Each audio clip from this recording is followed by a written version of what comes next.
Hello, and welcome to tonight's live webinar, Connections. This is Angela.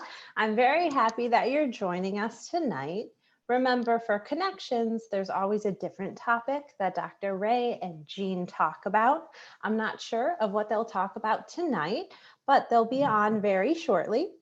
While we wait for them, let me remind you all who might be new that you can always ask questions. You could use the Q&A feature at the bottom of your screen, or you can also type it in the chat and I'll see if we can get it answered.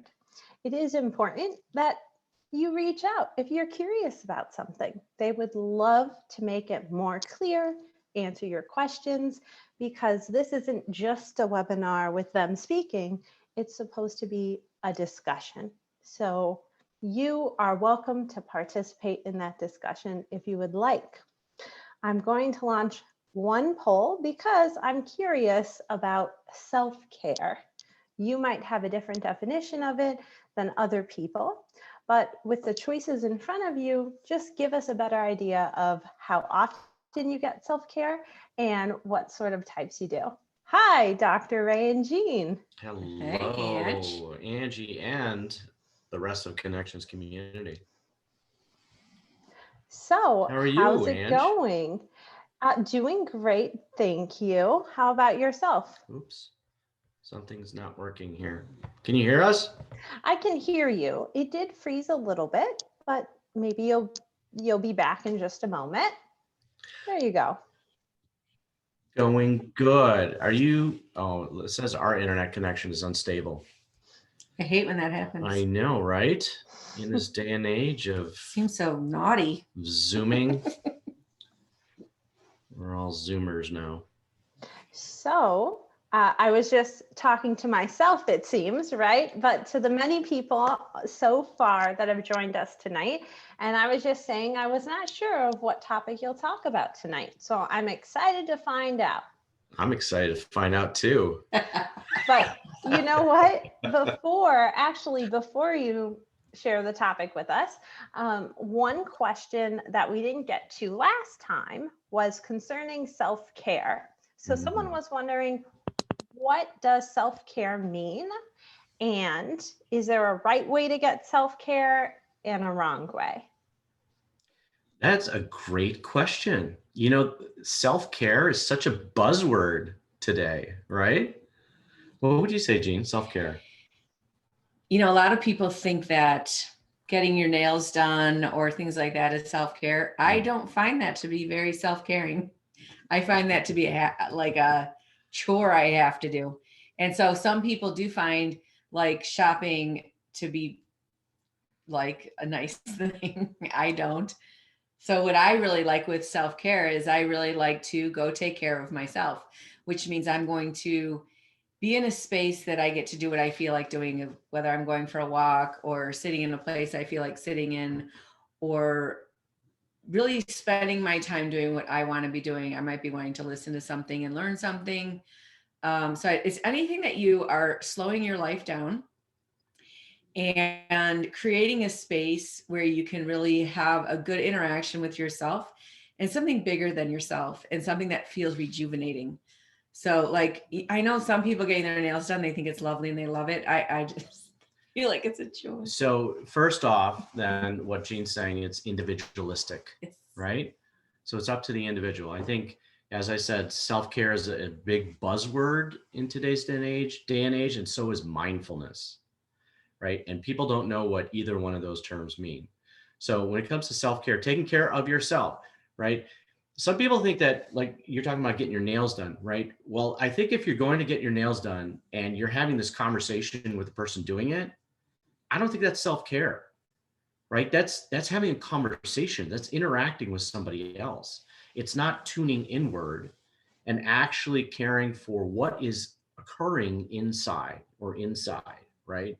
And that's what self-care should really bring about, or mindfulness. What it really should bring about is a tuning or turning inward, so that you could process all of the junk that we've been carrying around, throughout our day. And too often we don't get enough time to actually do that. Does that answer your question for you, Angie? Yes, it does answer the question. So just if you're curious, we launched a poll. So what I'm happy to hear so far is that no one has said that they never practice self-care. And that's awesome. That's And great. some Really awesome. people say that they practice it every day. And now for the types of self-care, which, as you've already mentioned, it's based on every individual. So there's tons of different ways for me to practice self-care. But if we threw out a few, the popular ones are being outside and exercising, as well as meditating.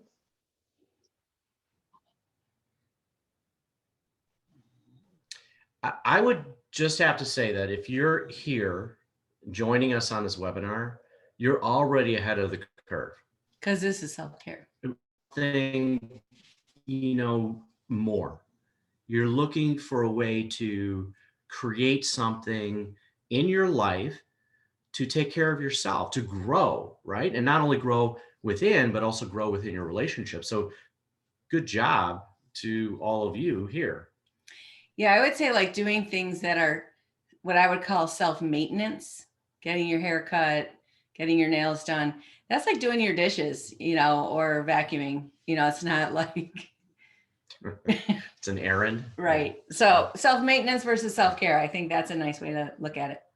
Oh, that's a good way. Mhm. Yeah, I like that. So one of the things we were going to talk about today is domestication. It's also a term that Carl Jung calls the morning of life, which if you've worked with us, you've heard us talk about this concept a lot. Mm-hmm. Hold on. Are we freezing? Are we good, Ange? No, you're all set. Awesome. Why don't I let you know if you do freeze Cool. and we lose you? We just got a message saying that we're unstable again. We're not unstable. Yeah, the internet is unstable. Okay, so Carl Jung, yes. So Carl Jung talks about the morning of life, and the morning of life is you're born into this place, and whatever place you're born into and whatever beliefs are around you and however the overculture and your family culture and your key tells you how to be in the world would be your domestication or the morning of life. So, if you were born in Ethiopia, you're going to have a very different morning of life than someone that's born in Brazil or someone that's born in the United States. And even someone that's born in the same town as you, maybe they're an immigrant, right? And they have a whole culture that came with them that's part of their overculture. And so we have lots of different ways. So you're first generation American, you had that.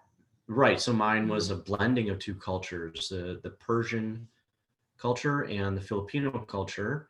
And being first generation, it was this integration into the American culture as well. Right. So the domestication for me was very different than most, multi-generation Americans. And the people who we grew up with. And the people I grew up with too, right? So you think about your domestication and what you were told you needed to do, what you told you should be, or who you should be, how you should act, how you should interact with the opposite gender or the same gender, how you should be as a student, how you should be as a provider, right? And so like all of those messages that you were given, the majority of them were done very subtly, right? And subconsciously. Your parents do that by just kind of role modeling how they interact in the world. And so we learn this domestication, we learn in these roles of being based on what we observe and what we're exposed to. If you have a pen and paper or pencil or something to write with, just take a second and write down 5 words that would describe your mother and 5 words that would describe your father. And I'll keep talking while you do that. And this is a really important concept to, as an adult, think back in life when you were a child and what were some of their characteristics, both the positive and the negative, of who they were in the world. And not so much about the morals or ethics or values that they taught you, but just their own characteristics. if it helps, think about strengths and limitations. Think about how other people might view them as well. You know, you don't want to get caught up in your own, you know, perception of what their, you know, positive characteristics are, but just their traits, you know, of their personality and how they carry themselves in the world.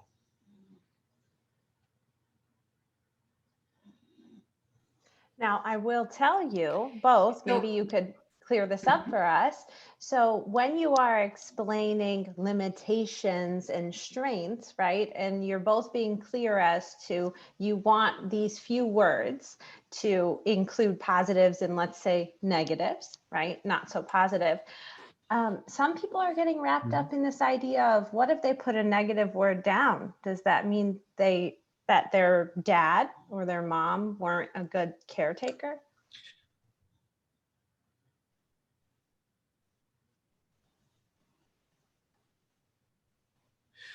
You know, Ange, that's a really good point to bring up, because I think a lot of people feel like if I put down positive strengths, you know, about my parents, and then I put some negative things about them, I feel like I'm talking ill will about them, right? Especially if your parents have passed, right? And the fact of the matter is, your parents, just like all human beings, like us, we're fallible people.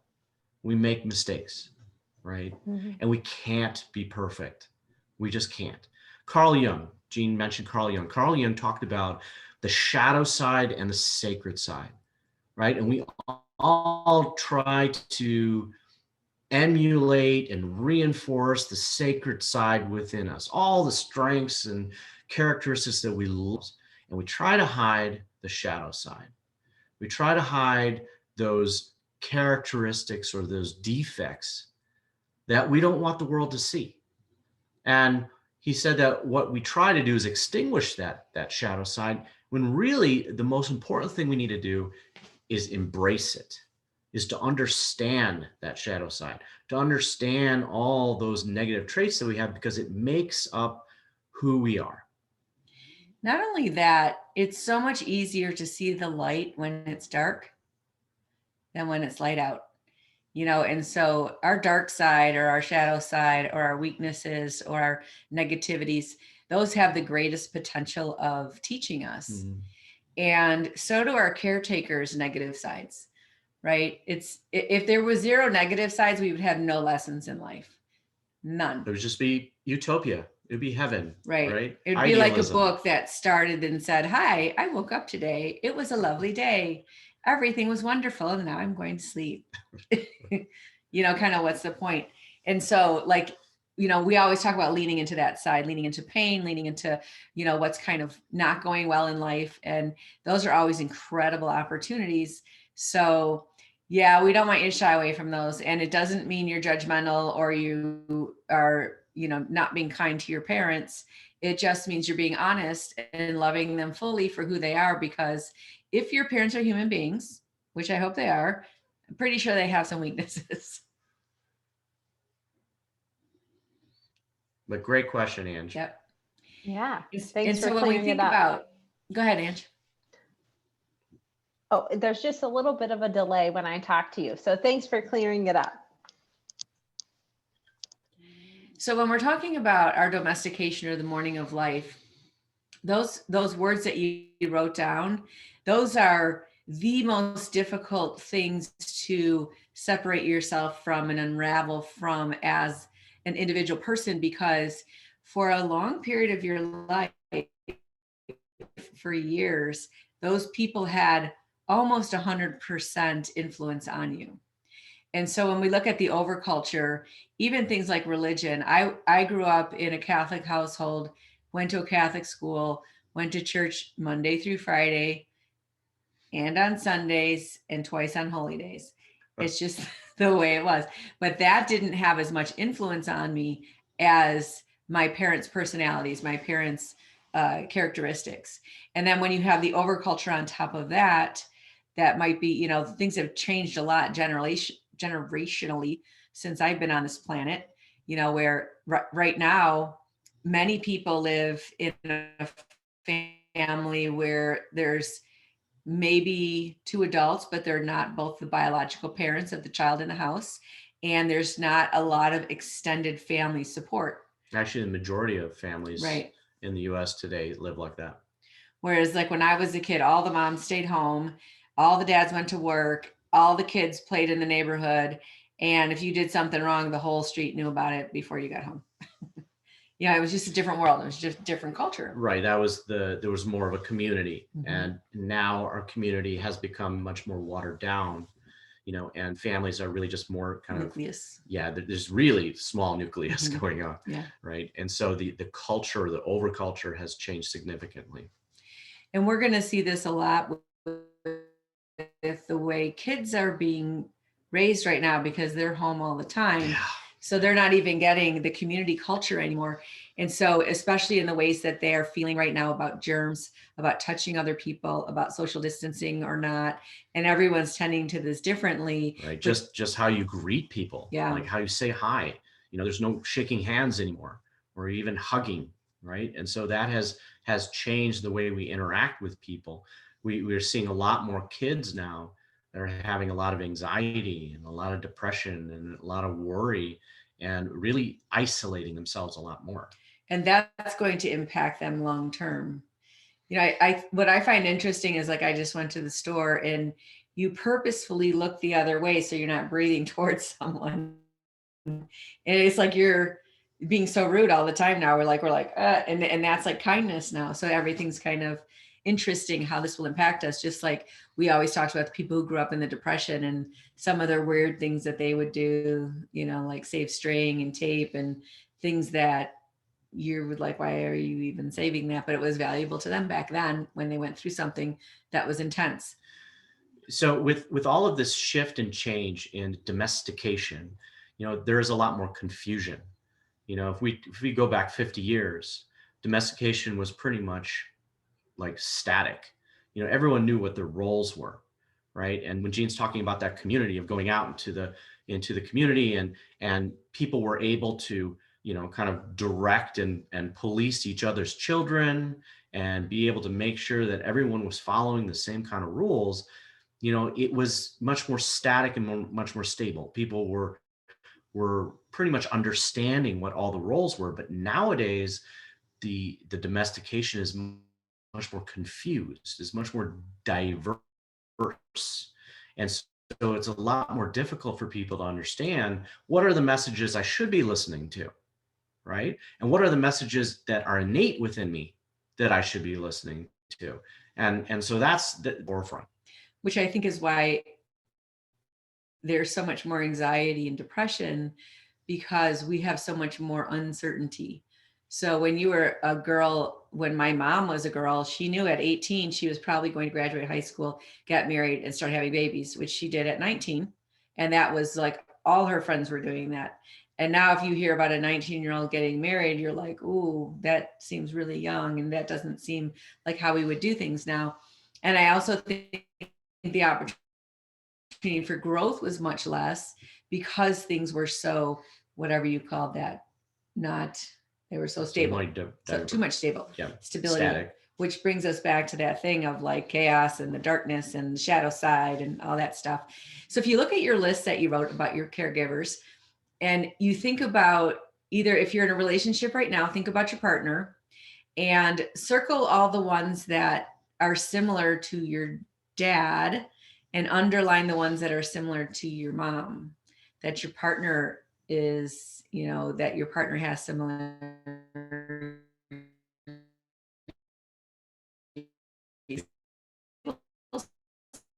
Start to see it. Okay, so you know what I'm gonna do? I'm gonna repeat the last thing that you said, and then you tell me where you left off, because I lost you, so everyone else probably did. Okay, so the last thing you said was circle the characteristics of your dad that your partner has, that's similar to your partner, and then underline the characteristics of your mom that your partner also has.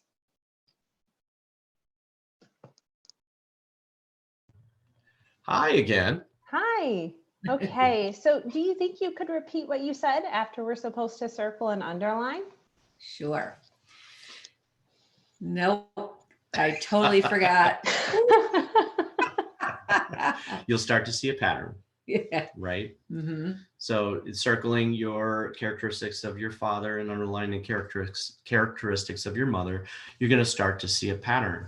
And that is natural, right? The goal of every generation is to evolve beyond the last generation.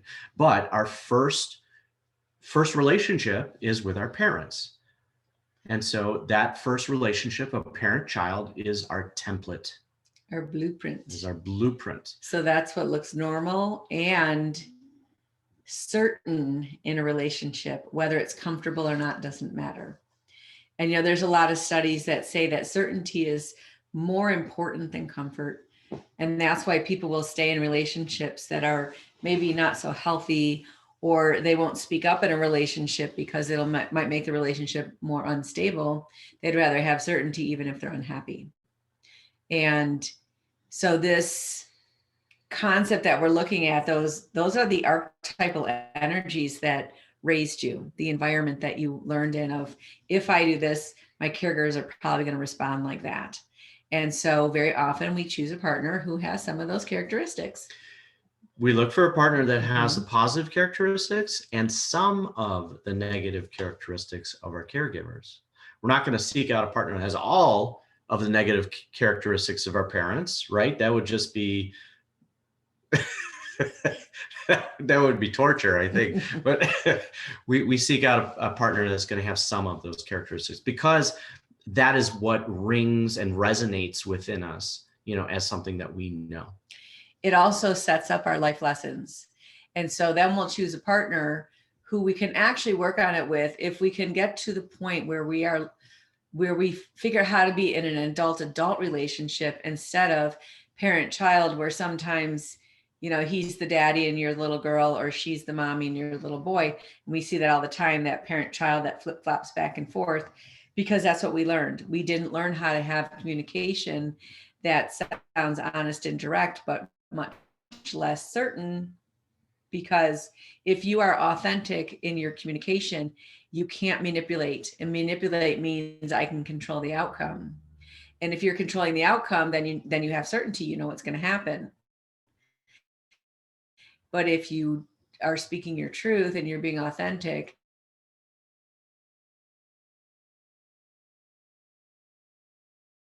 someone who's just like us. The healing process is a little bit more complex. Yes.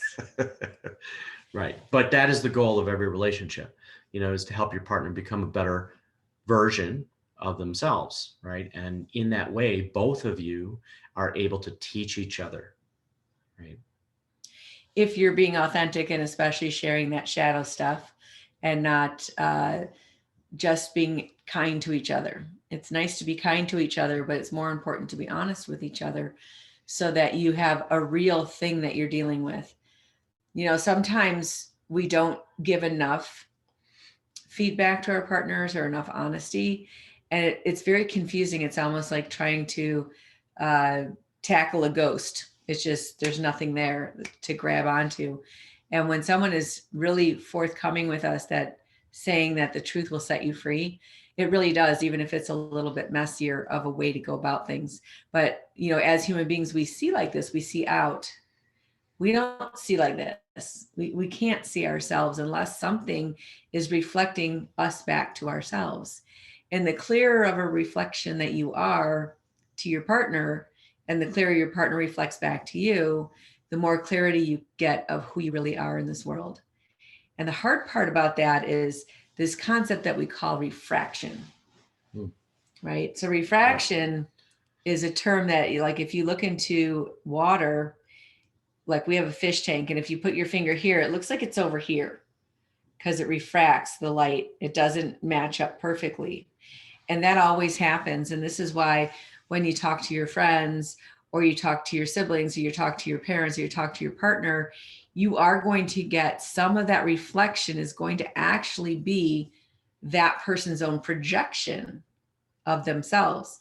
So for example, if Ray and I got in a fight and I went and talked to a friend, which I wouldn't do, and I really don't think that's a good idea, but let's say I did, and the friend I went to talk to had recently been through a really terrible divorce, that person is probably going to have a lot to say about what I should be doing with this fight.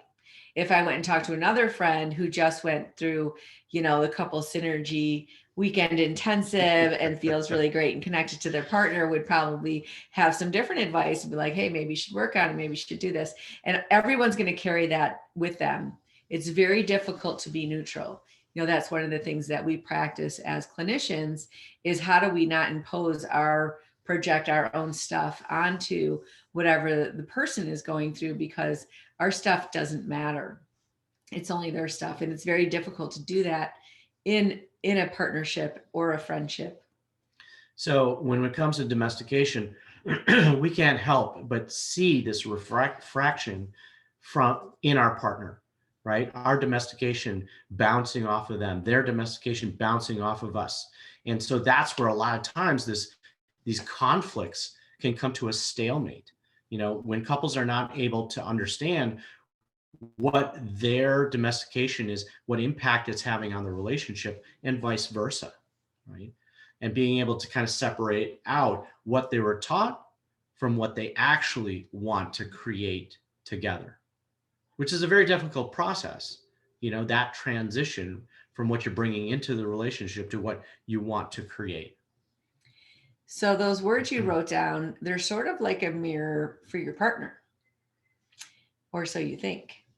But I want you to also imagine if your partner was going to write down 5 words about their caregivers and see if that's a mirror for you, and where that's a mirror for you. And it's very eye-opening, because just like we don't want to talk about the shadow or negative sides of our caregivers, it's very difficult for us to see that as well. It's so hard for us to see our shortcomings and our limitations, because every time we make a decision, we're always making the best decision that we can at any moment. And if that decision ends up being not such a good decision or hurt somebody, we never intended that. And so it's very difficult to see it. And it's always really shocking when, I've had this where, someone I've talked to, a friend or a coworker, or maybe even this guy over here, would come to me and say, hey, you said this thing to me and it really bothered me. And I'll be like, oh, I don't even remember saying that. It wasn't like on my radar of a thing that was really important. Maybe I was just blabbing away, but it poked something at them. And then I have to learn, oh, I should be more careful with that, or less judgmental, or whatever the thing was that I was doing. But when I did it, I didn't know I was doing it. That's a hard thing to do. So I'm going to ask these. On someone's, it doesn't hurt you. Well, you don't feel it. Right. And you're causing pain in the other person. I mean, it's not intentional. That's not something you're intending to do. It's hurt you from the Okay. So you know what? I'm going to ask a couple of questions that have come up while your internet is reloading. Okay. So multiple people have asked questions around this. So I'm going to put it into one nice package. So the question is concerning, let's say, those limitations or the not so great characteristics of your partner. And some people have said that they've been in their relationship for years, right? Sometimes it's 5 years. Some people, in this webinar have been together for decades. So if one of the limitations in our partner hasn't been erased and is impacting our relationship now, is there hope to get through it and have a better relationship? Yeah.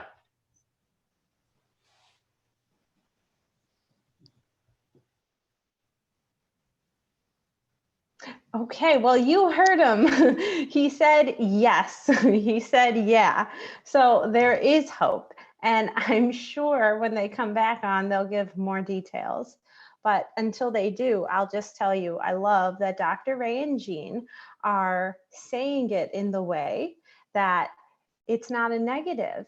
It's just a limitation. It's just something to continue working on. As we all have things we're awesome at and great qualities, but we also have things that we're working with. You know, you might see it as a weakness, but you probably use that weakness all the time. You might use it at your job or at home and in talking with people that you love. So, when you guys left us, you basically said, yes, there is hope to continue and have a great relationship. Yes. We said actually it's the foundation of the work that we do, and we wouldn't be doing what we're doing if we didn't know that it was possible, you know, for couples to create something at it together. You know? I would like to say that this isn't about a possibility as much as it is.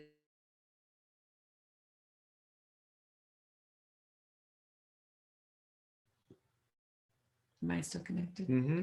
Okay. So if when people talk about working on a relationship, this is exactly what they're talking about. They're absolutely,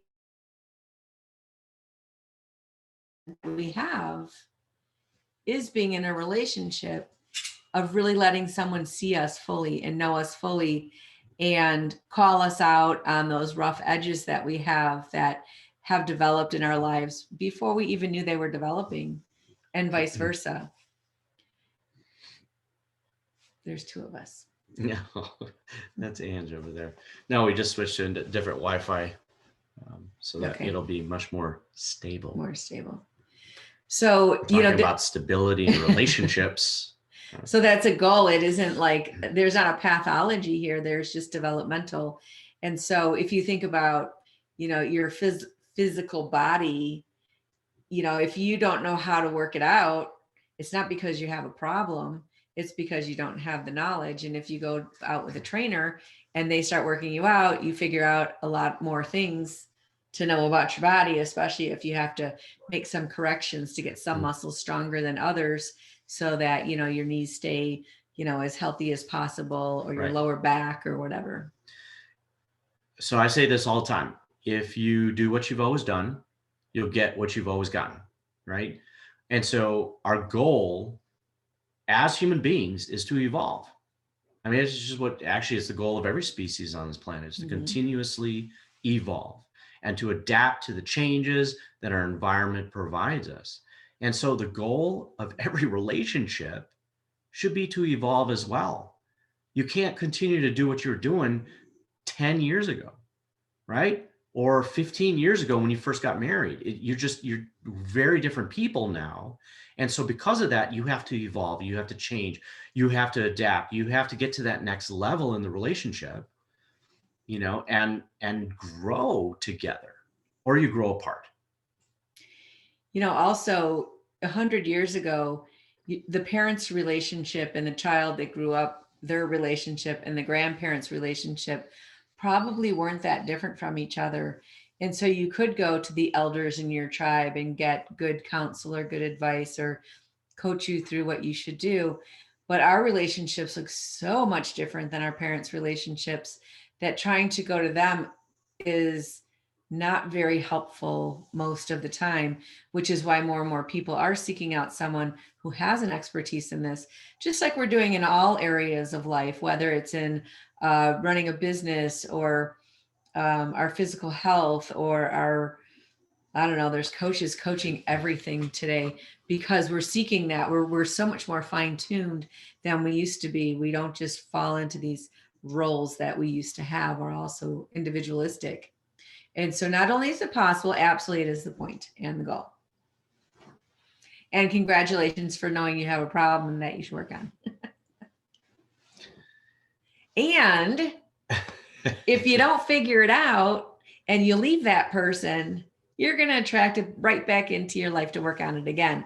And I'm sure you've all seen people do that. Oh, that's the good news, right? We all have something to learn in every relationship that we're in.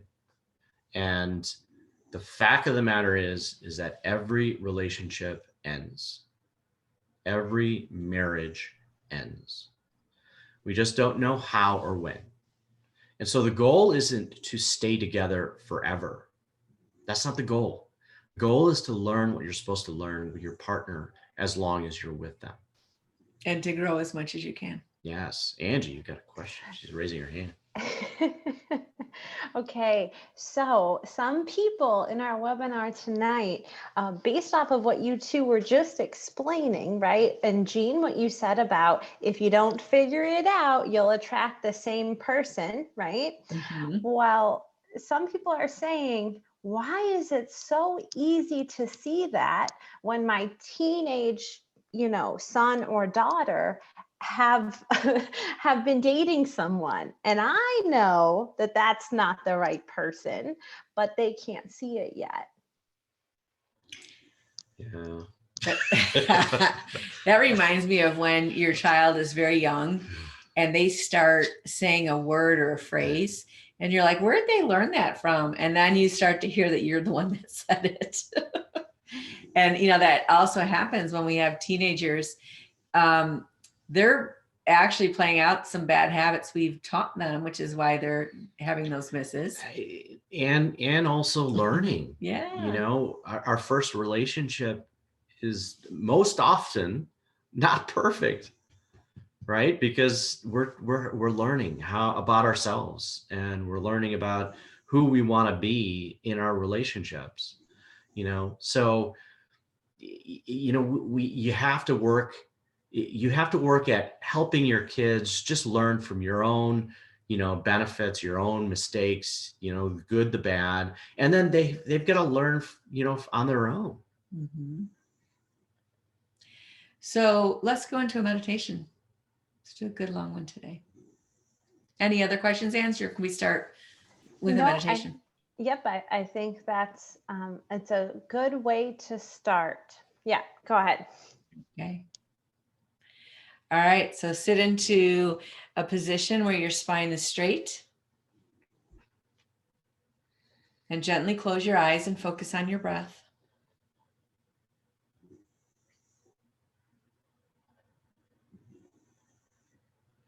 And just imagine a warm white light hovering above the top of your head.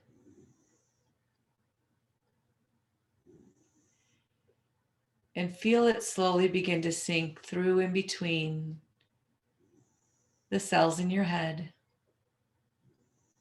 spreading warmth and relaxation.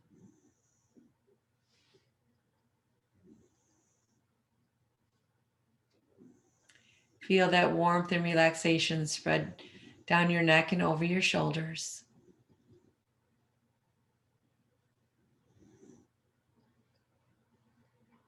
Allow your shoulders to become heavy as gravity pulls them towards the earth. And your arms to become loose and limp as that warm white light flows down your arms and out your fingertips.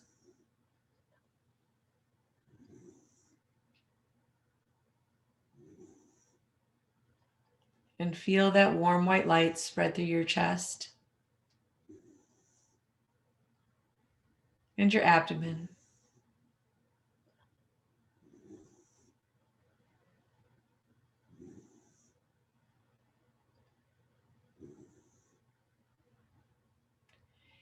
And feel the weight of your body as your hips relax. Finding good balance in your hips. As you feel gravity holding you to the earth.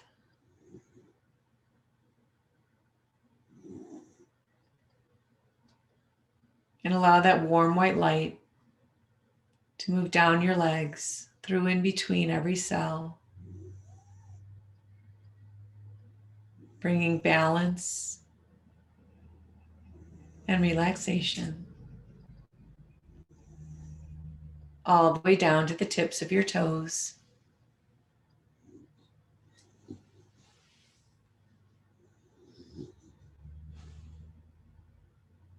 And now that you're relaxed, focus on your breath.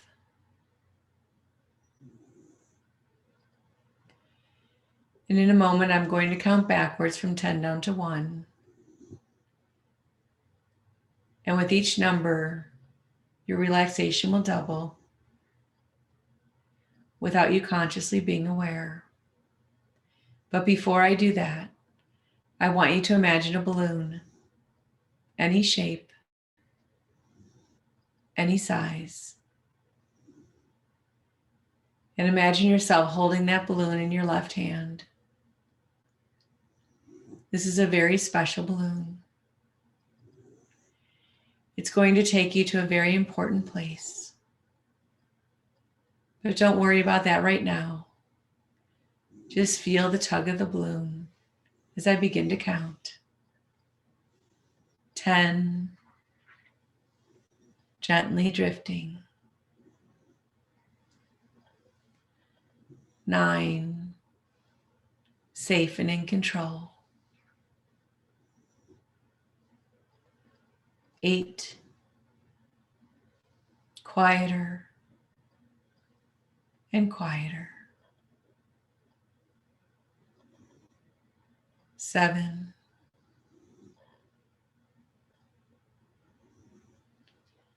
6, gently floating.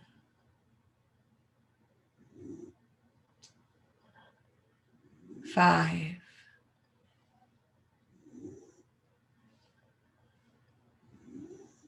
4, let go. 3, let go. 2, let go completely. And finally 1, watch as your feet touch down and you notice you're walking down a familiar street. And as you get to the corner, you realize it's the street you grew up on. Walk down the street. Feel the warmth of the sun on your skin.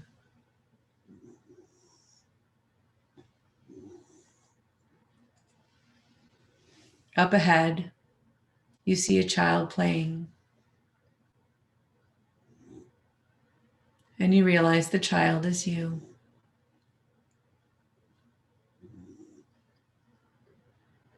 As you approach the child, they look up.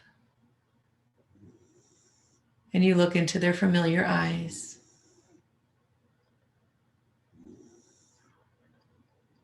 Surprised and joyful at this moment, at the possibility of running into your younger self.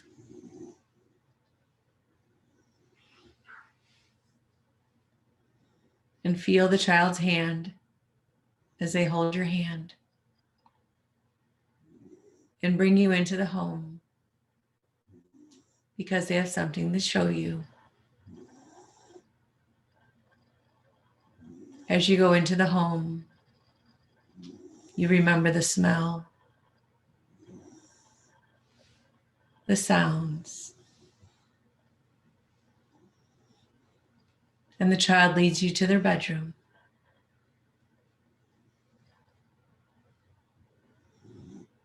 And the memories come back to you of what it was like to grow up in this room. Such a small bit of your life looking back. And there's something very important this child would like to show you. And I'll be quiet for a moment as you visit with the child, asking any questions you may have, answering any questions the child may have.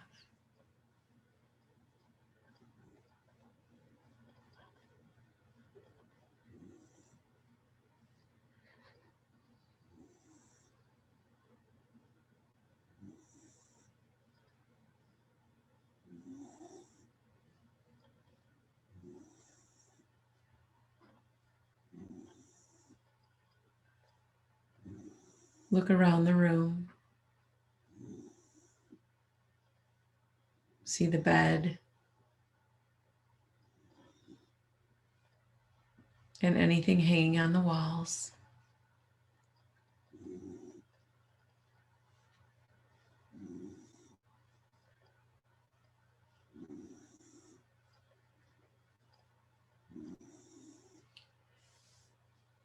And soon it will be time to go. But feel the child's hand once again as they bring you over and hand you something that's very important to them that they want you to have. Smile at the memory and allow the child to walk you back through the house, back out the door, to the place where you met a few minutes ago.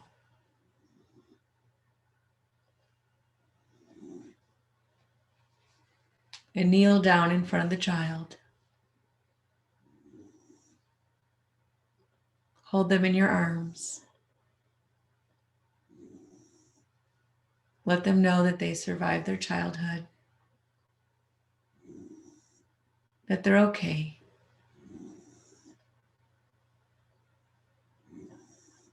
and that they've learned so much.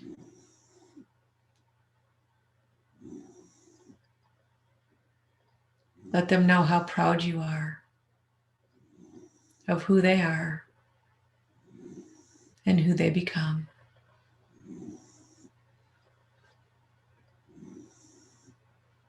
And finally say to them, I will always love you, and I will always protect you.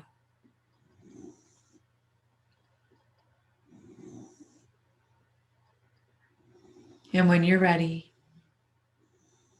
stand up and walk back down the street with the information you now have.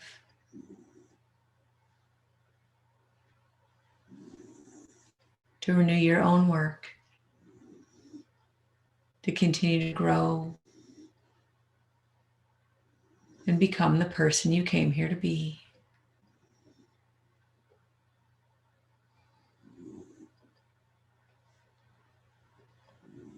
Bless and release your past as you step forward into the future, full of clarity, insight, and hope.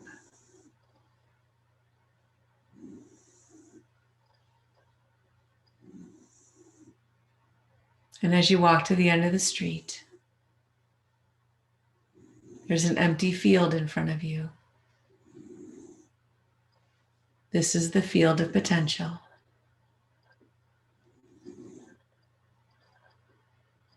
Spend a moment thinking about how you would like to design the rest of your life.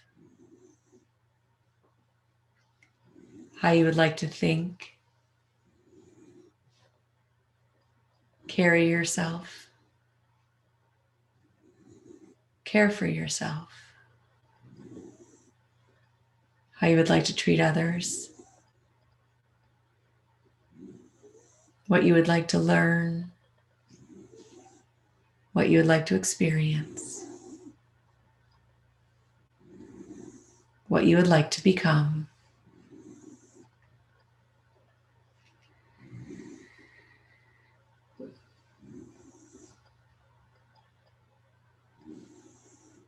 Dream as big of a dream as you can for the rest of your life, knowing that you will grow into the person who can fulfill this dream.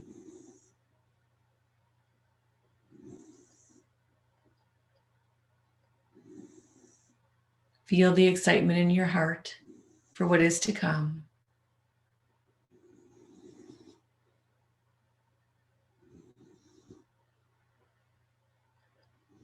And focus your attention back on your breath.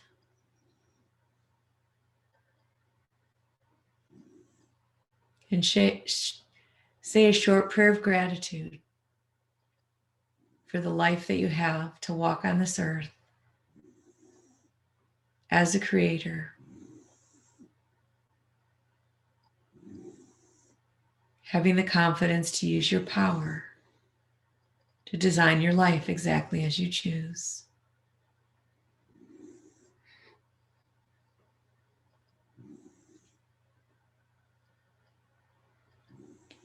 And take 3 conscious breaths and gently open your eyes.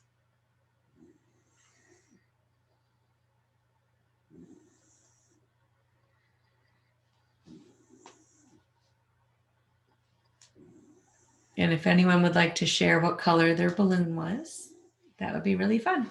Or what gift you got. Those are always interesting things when you're doing a meditation, to allow your mind to, create what those things are. They're symbolic, and they're the way that our spirit speaks to us, is always through symbolism. So whatever color you have or whatever gift you gave, you can kind of look up the meaning of that, and it'll give you some insight. So far, some people had a red balloon, and that's what I had as well. And blue, blue and red are the popular ones. And we always do appreciate everybody participating. So some were very big, some were small, the balloons.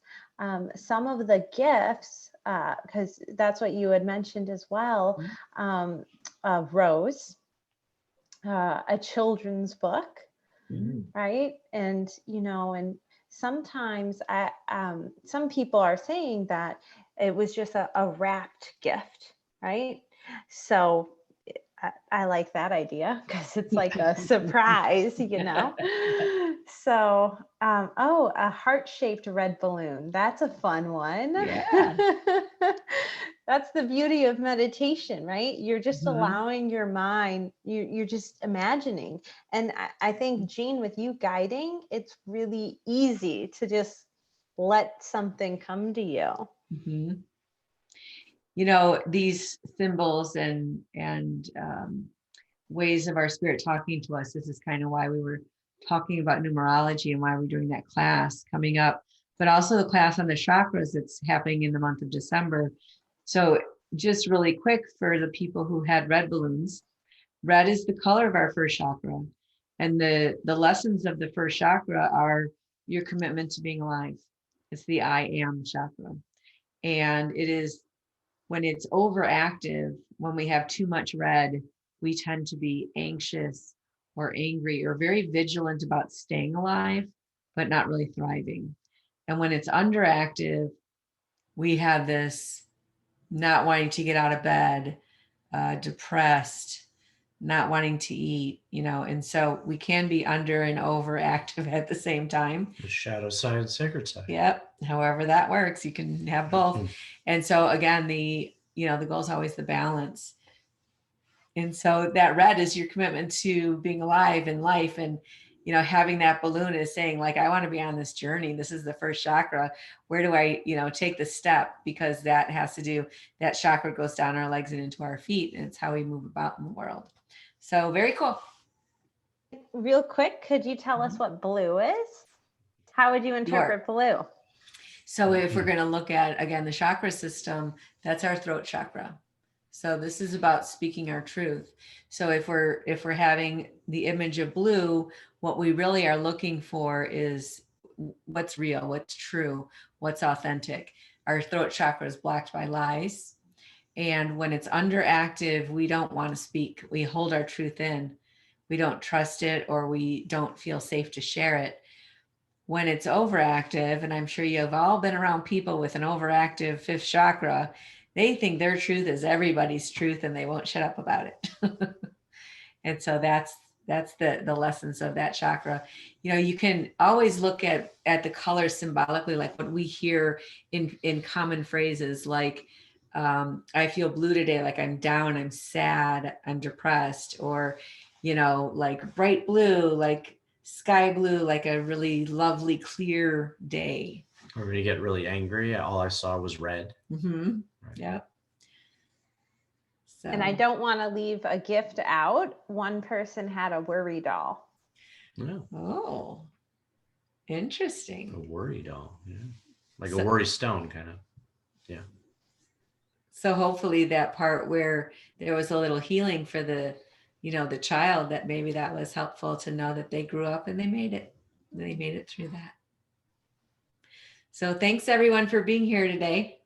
Yes. Thank you for joining us. And Sorry about the internet interruptions, but we made it through. Yep. And we'll see you next week. All right. Have a Have a good great night, week. everyone. Bye-bye.